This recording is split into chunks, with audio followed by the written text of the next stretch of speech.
Hey guys, today we're gonna react to something a little bit different. Something that I had actually wanted to, something that I have always been interested in, but this is gonna be the first time I actually watch it on like an actual video.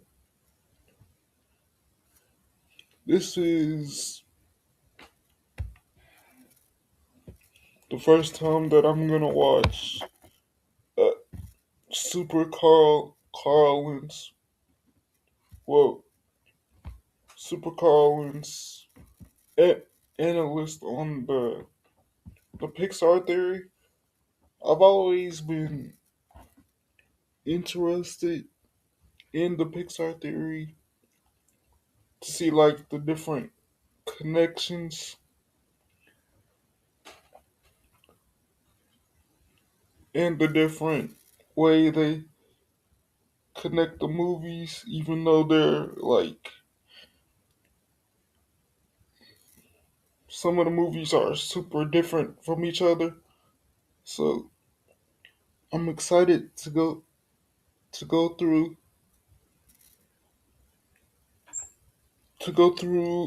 the version, well, pretty much the main version of the Pixar theory to see now that I'm older to see if I can pick out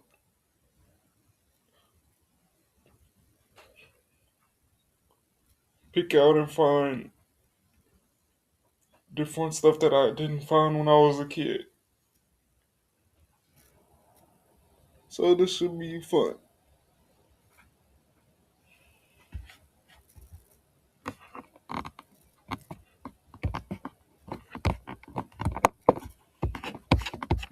I just had it up. There we go.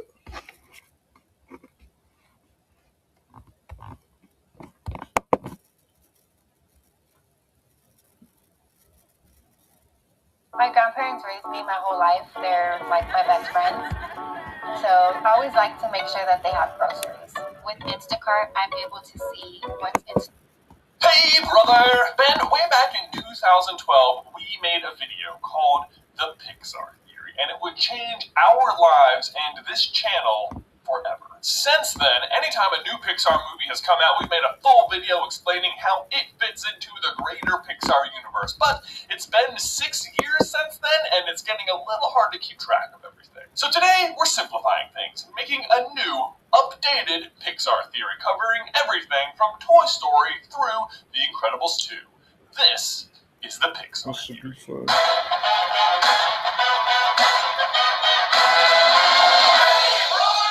Now, if you love Pixar movies as much as we do, you know I that do. Pixar loves to leave Easter eggs in each of their movies as little nods to their other projects. But what if they weren't just little nods? What if instead they were clues? Clues that every movie actually takes place in the same universe. That is the Pixar theory. The idea that every Pixar movie is actually taking place on one giant timeline and telling one huge story. And as ever, I want to point out up front that we did not invent the Pixar theory. It was introduced to the world by a man named John Negroni, who has even written a book about it now. And since then, of course, the internet has gone crazy with it, and there are tons of different versions and interpretations of the Pixar out there. But what you're going to hear today is simply our version, what we have come to accept as canon for the Pixar universe here at Super Carlin Brothers. Let's begin. Now, it is a lot to cover, so we're going to go about it in two ways. First, we're going to tell the entire story of the Pixar theory, and then we're going to talk about how it works and get to the bottom of why it even exists. Now, the movies don't come out in chronological order. We have to figure that out after the fact, but the first one's pretty easy. It happens way back in time, prehistoric times, with The Good Dinosaur, which immediately offers us an explanation for why the Pixar universe, which is so similar to our very own, is just ever so slightly different. And it's right here when the asteroid that should have wiped out the dinosaurs because it missed. And as a result, the dinosaurs don't go extinct. We can see some primitive-looking dinosaurs see the asteroid miss right here, but then millions of years pass. And we're introduced to a bunch of characters who have evolved out of that primitive state and have started developing things like agriculture and ranching. But as we will soon learn in Brave, the dinosaurs don't have a witch to help them change their fate, and so fate eventually catches up with them in the form of crazy, crazy weather, which wipes them all out. And when the story starts, you can see it's already been happening for a while. I mean,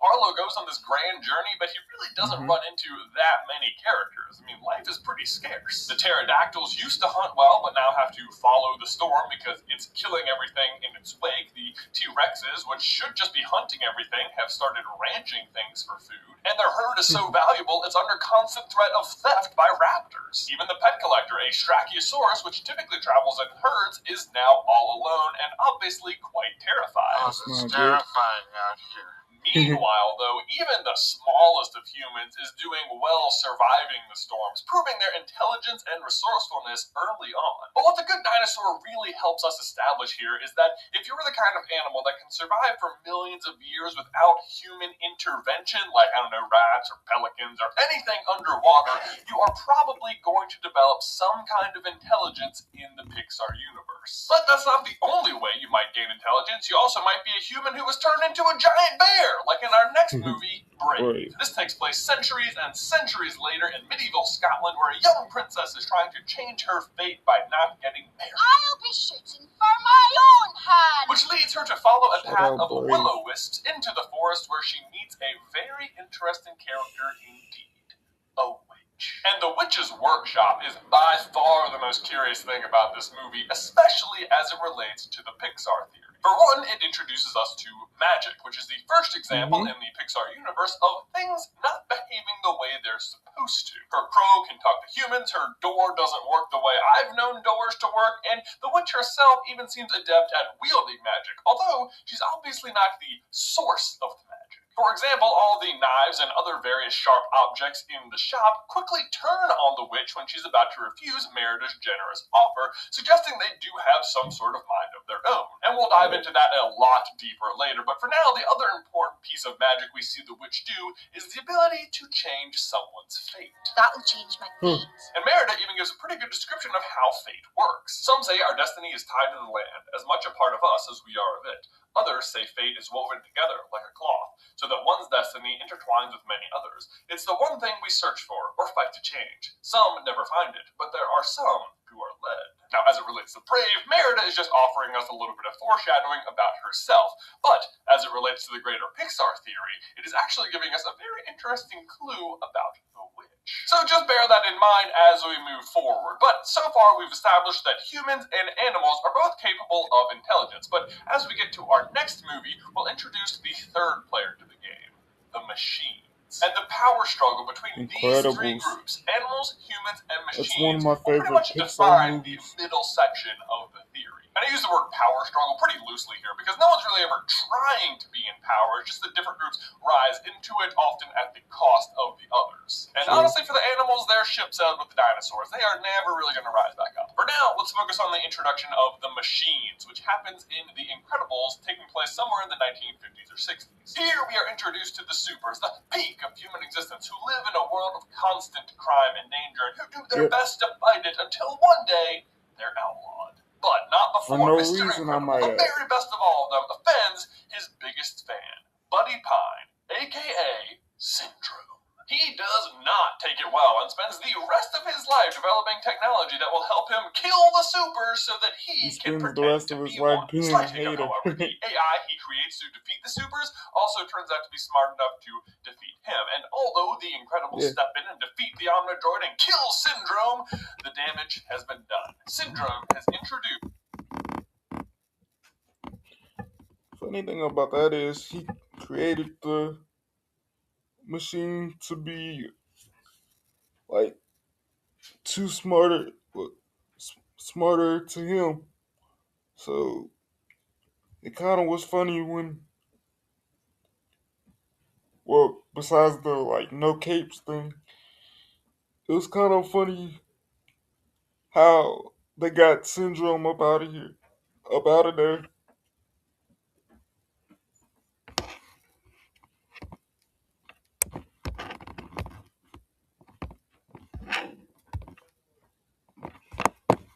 Artificial intelligence into the world. And this will mark the end of the humans in terms of power, but it will take quite some time, because the machines won't take control right away. Instead, for the next few movies in the timeline, we're going to see the animals continue to get smarter while the humans remain in the driver's seat.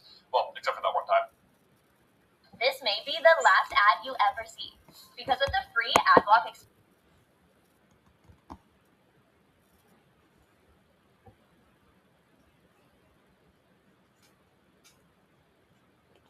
Yeah, I think we'll stop it right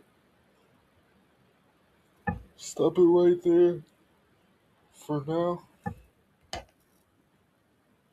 And we'll be back later to finish the rest of it because I need to have like more recording room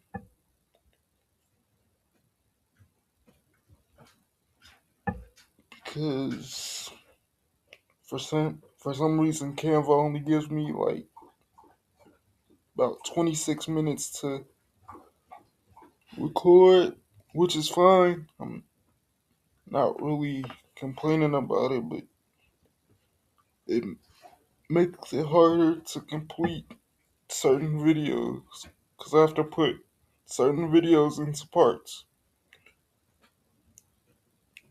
So, so yeah, we'll be right back later, a little bit later,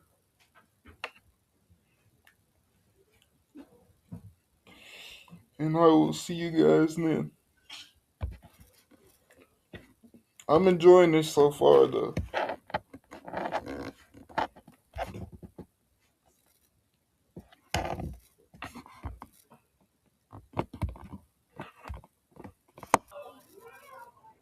Hey guys, we're back to continue the Pixar Theory first video that we didn't finish 2 days ago.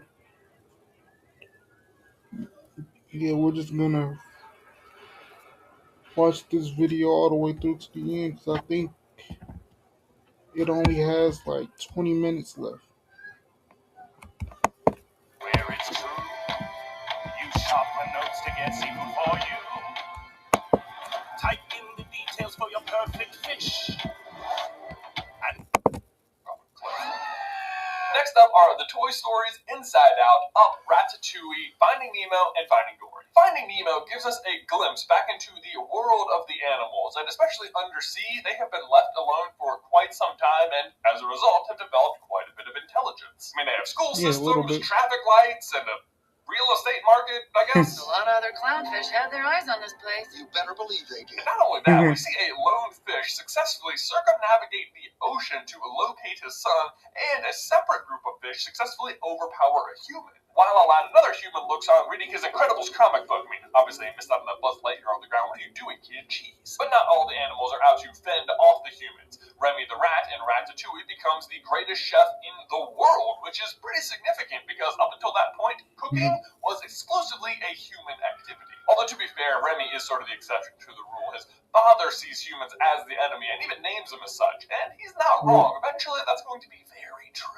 But the information about Remy being a spectacular chef, while mostly kept secret from the public, is known by 4 people at the end of the movie. Colette, Linguini, Anton, and Chef Skinner, who promptly blabs to the press about it. And while most people are obviously grossed out by the rats in the kitchen, a clever person may have noticed that it coincided with renowned critics Anton Ego's stunningly wonderful review of Gusteau's and put 2 and 2 together. So, ever see anyone else being served food by animals? Epsilon is the finest Oh yeah, I've ever had. forgot about that. Charles Muntz, the man literally waging war on animals in the Pixar universe, or maybe just a single animal to be more specific. Just a prehistoric dogs. animal, I might add, which per the Pixar theory you'd expect to be extremely intelligent, and indeed Kevin is successfully evading capture for 70 plus years. And Kevin's not just evading anyone, she's evading Charles Muntz, a guy clever enough to realize the potential of his dogs and invent collars that let them talk to him. And again, this totally fits. Animals like fish or rats or Kevins have gone largely ignored by humans and as such have developed intelligence naturally, whereas dogs like Buster we see in Toy Story have not. But Muntz has found the bridge between the two groups and as a result has hyper intelligent dogs capable of, as we said, cooking food or piloting planes. Man, Up is a weird movie sometimes. I guess most Yeah, of Up is a real movie. watching the movie through so many tears. But Up does Up is introduce a some weird other movie. important aspects of the Pixar theory. Most importantly, BNL, the faceless By and face large. of the machines. Let me explain. BNL, aka By and Large, is the company at the beginning of the movie forcing Carl to move out of his house. They are the faceless brand, that's the word I was looking for, of the machines on their rise to power. Yes, for now they have physical humans working for them, but I mean, do you think it's any coincidence that this guy looks like an agent from the Matrix? Coincidence? I think not. Exactly, Bernie, you get it. And BNL shows up a lot in Pixar movies, most notably in WALL-E, which we will get to, but also in some other places, like on the batteries of Buzz in Toy Story, which is not the only connection between Up and Toy Story. You can also see Lotso and the little girl from the daycare in this room right here. Buzz witnesses a grape soda commercial, which happens to have produced the badge Carl wears as the Ellie badge. And then, of course, there's the postcard on Andy's bulletin board from the mysterious Emma Jean, who I do not have time to get into right now. But if you want to see the whole video about her, please click the card. But let's pause on Toy Story for a second, because it's our first great example of how humans are used in the Pixar theory, which is to say, as batteries. How and why the toys are able to come to life and why they fear dying or being forgotten is an interesting question that's been around as long as Toy Story and which has only really gotten a good answer last year in Coco. But we'll get to that. For now, just know that humans are batteries and their energy is required for life in the Pixar universe. Where they are, there is life. Where they are not, there is not. At least when it comes to inorganic things like toys or machines or cars. When it comes to animals, humans aren't always so great for life, and we see this at the beginning of Finding Dory. After Dory, Marlin, and Nemo arrive in California, they are immediately in the middle of a vast underwater junkyard full of all sorts of trash and shipping containers and a giant bioluminescent squid, which sadly isn't as relevant. It's super cool, but just not relevant. What is relevant is we start to see a glimpse of what is beginning to happen worldwide. I've been needing more art in my bedroom and recently painted this canvas. However, I wasn't quite sure the best way to hang it, so I turned to ChatGPT.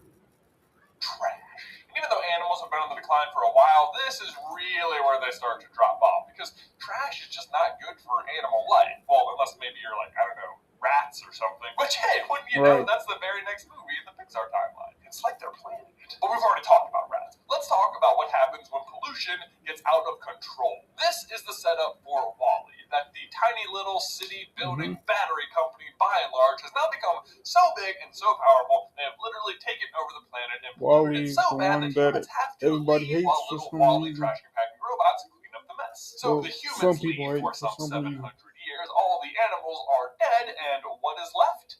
Cars. Now, you might be thinking, wait, Cars doesn't take place on Earth, right? It's obviously an alternate reality or something, right? But no, it is definitely the same planet Earth the humans were on. For one, it has all the same places that our planet Earth has, and we get to visit a lot of them in Cars too. But so the question is, why are the cars coming to life? Why are their names so similar to people we know from our time? Why do they have their own timeline? Like, if the Cars movies take place during the 700 years that the humans are gone, then how on earth do they have things like the 1950s? I mean, even if they started their own timeline, that's way too many years. Are they still artificial intelligence? Are they products of By and Large?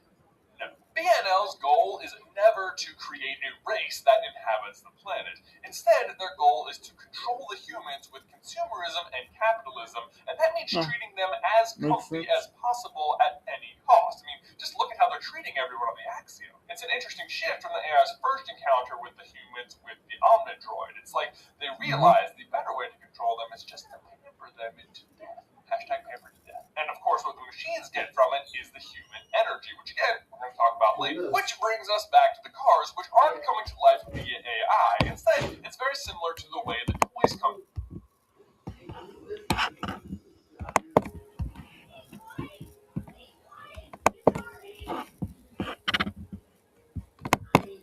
to life, or the way the monsters will later fuel their cities with human energy. It's similar to the toys, but with a few key differences. those are Obviously, the connected. cars aren't coming to life while the humans are still around, and unlike toys, they are still cars, so they do need fuel to operate. Also, unlike toys, cars are not designed as something to be brought to life by a child's imagination. It's easy for a child to give personality to a cowboy or a slinky dog or a walking rearrangeable potato, but it's less obvious for cars, and thus they don't have built-in personalities. So instead, the cars are actually taking on the personalities of their old owners, complete with their memories, but remembered through a carified lens. It would also appear that the cars wake up, if you will, in the same order in which they were cared for, which helps explain why there continues to be new generations of cars as the series progresses. In fact, we even get a hint as to when the real Lightning McQueen must have been alive based on the band-aid this truck driver is wearing in Finding Dory. But the real big important note from Cars 3 that helps draw Cars into the entire Pixar theory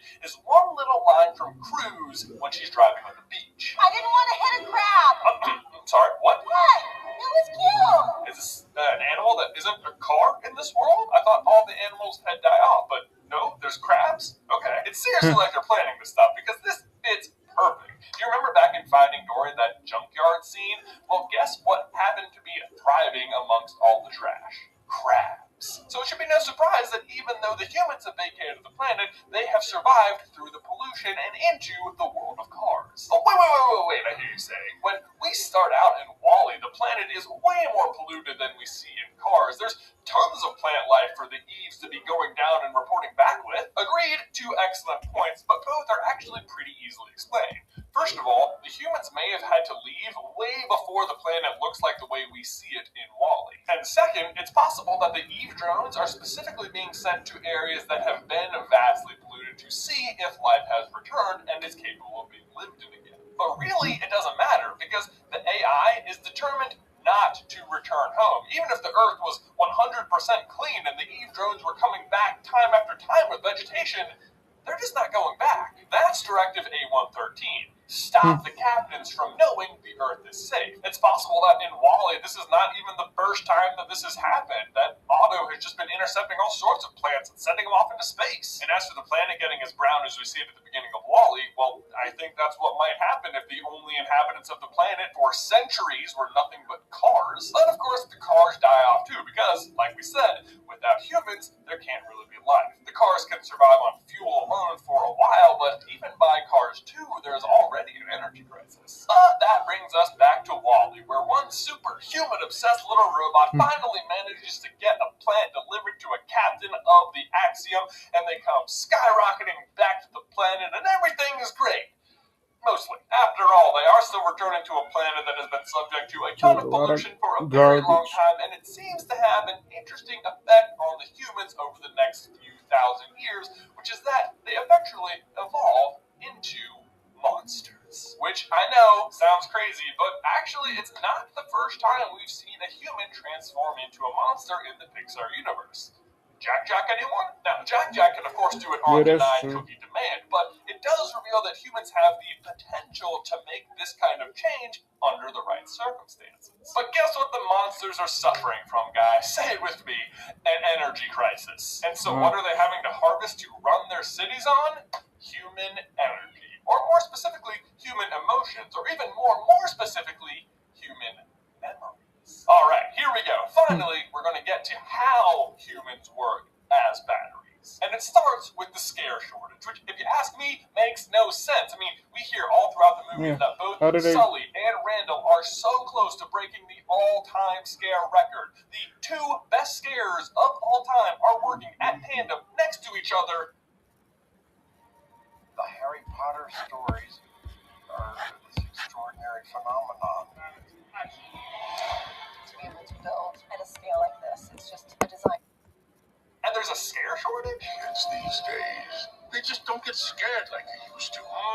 Indeed, water noose. Indeed. In the movie, the solution to this problem is discovering that laugh energy is 10 times more powerful than scream. But I submit to you that this does not make sense because of the point I just made. If the talent is at an all-time high, why is scream at an all-time low? And the answer is because of how the scare floor works, which is to say, time travel. Just stay with me, I promise. It makes sense. When the monsters go through the doors, we see them enter the human world. But as we've established, the human world is their world. They are just accessing a point in history when humans were still around because they need their energy to run their cities. Which means when they travel back in time, matters. In Monsters Inc., in the kids' rooms, we see a this lot of is the only posters for part the that I movie don't Moving to agree with. Tomorrowland, and Boo even has a Jessie doll on the floor of her room, suggesting the time frame is around the 50s or a little Oh, I after, didn't notice aka that. the time of the supers. And remember, in that time, crime was everywhere, so it would make sense for fear to be high. So the idea is that when time moves forward in the monster world, it also moves forward at the same rate in the human world. They're just traveling parallel to each other. So as times change in the human world, so does what kind of memory is valuable to the monsters. And post-Incredibles, AI is introduced to the world, which starts making things super easy for the humans until again they eventually are being nearly pampered to death. So it makes sense that after AI is introduced, joy and not fear becomes the valuable memory because it is now the dominant memory. Which is exactly what we see in Inside Out. By the time Riley comes around, a majority of her memory orbs are joy. There's literally just more for the monsters to harvest. And I mean memory specifically and not emotions, because emotions simply color the memories. Inside Out also offers an explanation for why kids specifically are better targets for the monsters. Because as kids, their memories are only colored by a single emotion. But even by the end of the movie, Riley has started to develop a little bit more, and so her memories are starting to be colored by multiple emotions at once, which would obviously be harder to harvest. And it makes sense that of all things, they're using memory as a power source in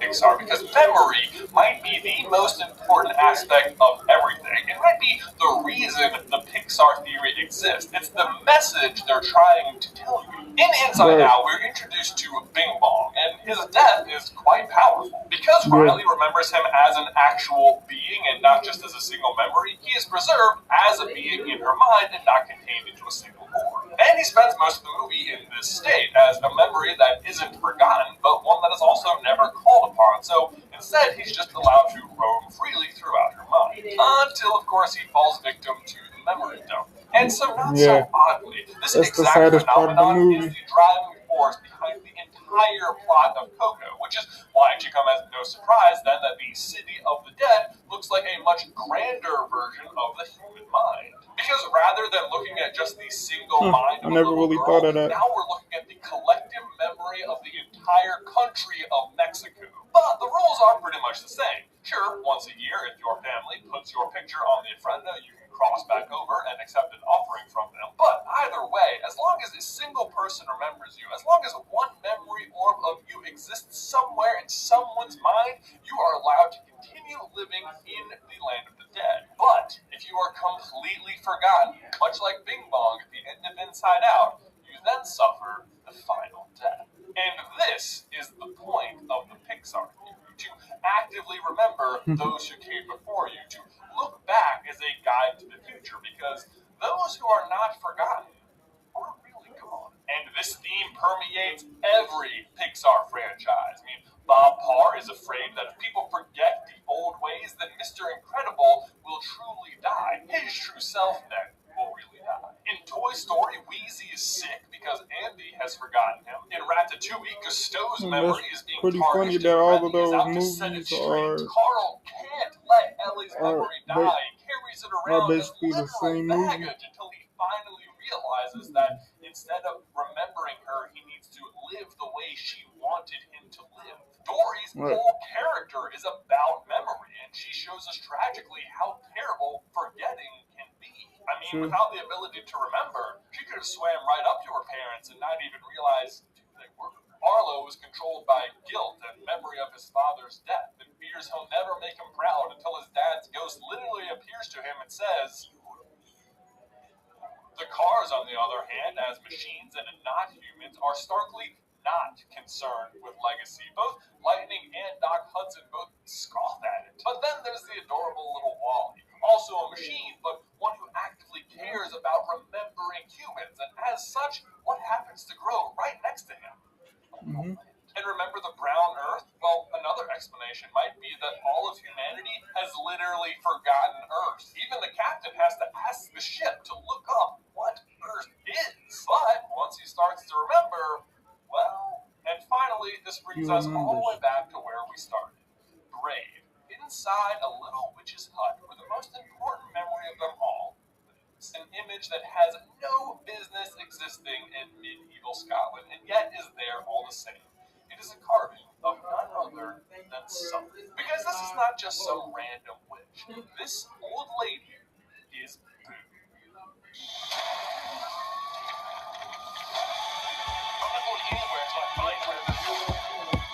Ladies, I've answered his. Oh, you need more proof? Well, for one, she's obsessed with bears, which Sully himself kind of resembles, and it might be how you remember him if you only ever saw him as a little girl. Two, she has a carving of the Pizza Planet truck right here, and that's like, what? Cars don't even exist yet. How would she even know what that is if she's not actually from the future? And three, where did Sully come from when she was a little girl? A magic door. And what does the witch happen to have on her hut? A magic door. But so why does Boo become a witch? Well, the theory goes that she spends pretty much the rest of her life trying to track down her best friend from the closet, but can never find him. But personally, I think she figured it out. She obviously learned about time travel at some point, but for some reason has decided to stay in Scotland. But my question is then, why there? And the answer is again, memory. Because she never wants Sully to suffer the final death.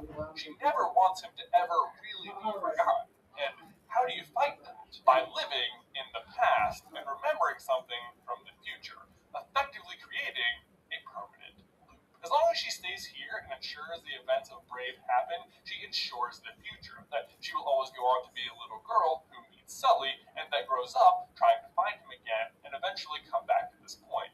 Always keeping the memory alive. And that is the Pixar theory. Then my question for you and everyone else is, what is your favorite Pixar movie? Let me know in the towel section down below. Thanks to the Pixar theory, for the last 6 years, YouTube has been our playground. And to celebrate, we've made brand new YouTube is our playground hoodies available now at supercarlinbrothers.store. Guys, thanks for watching. As always, please remember to leave a like on this video if you haven't, and subscribe so you don't miss any future Pixar action from us. If you want to see the truth about Andy's dad, you can check out this video right here. Or if you want to see how the Incredibles might actually be living in Syndrome's house in Incredibles 2, you can check out this video right here. But then, that's all I've got for you today, man. I will see you in another life. Oh, also, there was a colony of ants at some point. You can pretty much put them in wherever you want because they don't make a huge difference in the overall story. Today's video is brought to you by